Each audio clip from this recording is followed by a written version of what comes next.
Hi guys, it's Papa. We're going to read a story. We're going to read Where the Wild Things Are. This is Papa's favorite picture book. It's by Maurice Sendak. Okay, let's see. Look, he even signed it.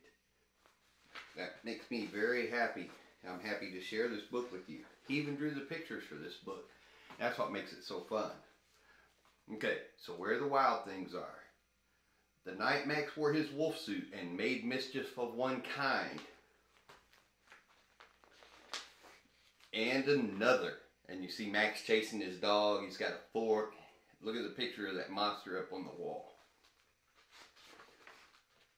His mother called him Wild Thing and said Max said, "I'll eat you up." So he was sent to bed without eating anything. Poor Max, again, he's all mad. That very night in Max's room, a forest grew. And it grew. Look at all that. Look at all that jungle. And it grew until his ceiling hung with vines and the walls became the world all around.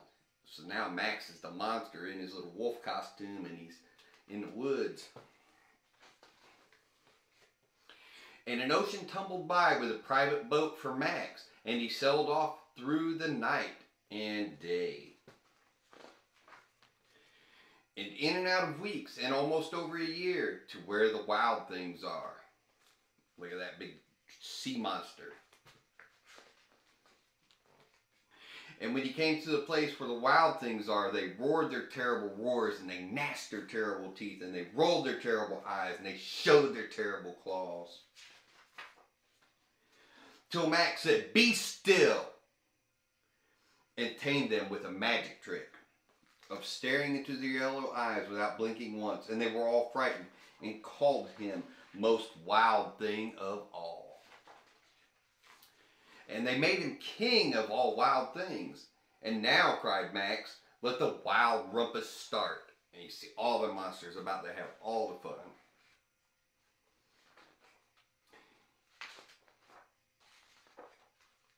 "Now stop," said Max, and sent the wild things off to bed without their supper. And Max, the king of all wild things, was lonely and wanted to be where someone loved him best of all.